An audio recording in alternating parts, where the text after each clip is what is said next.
Hi everyone, welcome to Writing Stories with Kimberly D. Tate, off to my right, and L.M. Spilsbury.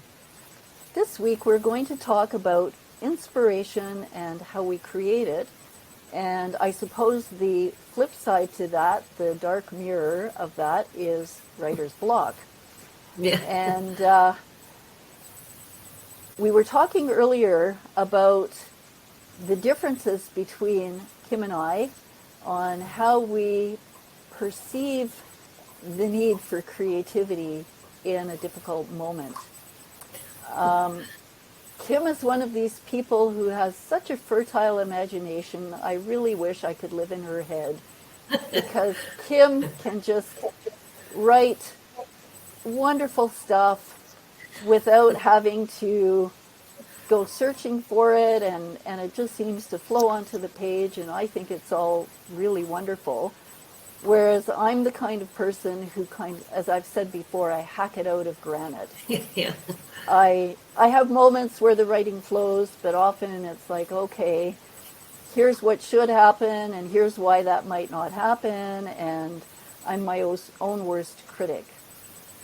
And I never use the word writer's block, because to me that has such a negative connotation that I think if I actually thought I had writer's block, I would never write again. Panic mode. Panic mode. That's right. And so for me, if I run into these moments where I'm not as creative as I wish I were, I often write about what I should be writing about. And I call it a just write it file. Right, just write, well, he did this and she did that and they went here and this happened and that happened. And eventually I come up with the aha moment that gets me writing again. Whereas Kim, I've noticed the times that you seem to get really kind of derailed is if you get negative feedback from somebody that really matters to you, like For the sure. editor. Yeah. I don't want to berate my editor too much. No, that's right. But, when something comes out of the blue that you weren't expecting. Yes, something blindsides me. That's and, right. I'm going along tickety-boo. And it's not that I think I'm all great and wonderful, powerful Oz and all that. But, my self-confidence can take a real beating.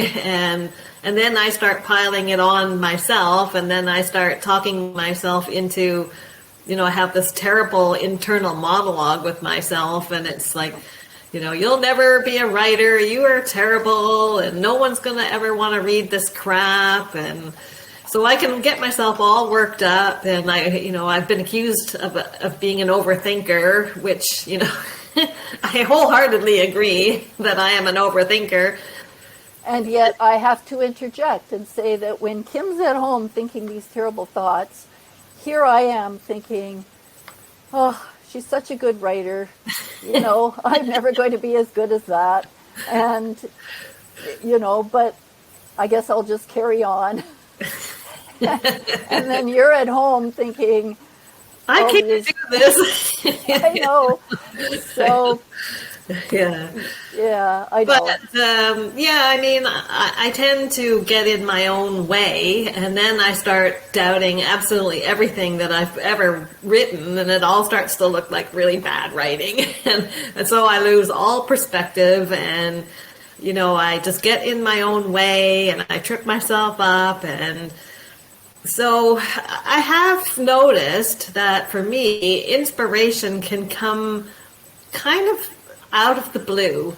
And I always say that I like to channel the universe, because a lot of times I'll just sit down, and even though I have absolutely no idea where I'm going, I just have to start writing. It's like just write something.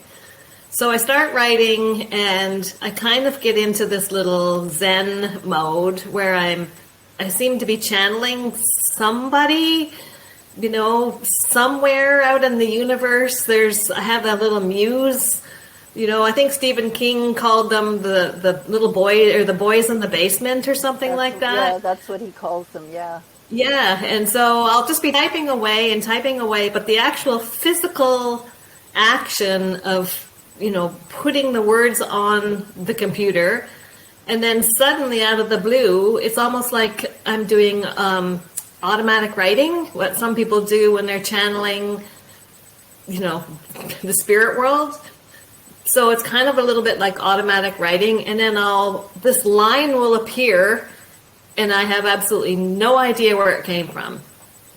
And then, all it takes is one line to completely change everything. That's it's true. like, Yeah. you pull that one thread and either everything unravels, or it's that one line that you're like, I don't know where that came from, but I'm not going to look a gift horse in the mouth because it changes everything. And then I'm like, oh, okay, this means everything. So I don't know where it comes from. Maybe it is like an automatic writing exercise where I'm just so focused and my little muse is working through me. So I do tend to notice that as long as I'm writing something and I just throw caution to the wind and hope something comes back, and the universe hasn't really let me down, I have to say. So that's what I do. That's where I channel inspiration, and it just comes out of nowhere. So I have no idea where it comes from, but that's how I get past writer's block. Yeah, I was reading somebody's blog, an author's blog, who admitted at one point that the books she had written had been totally channeled from somewhere. Oh, yeah? And I thought, wow, wouldn't that be nice? That would be nice.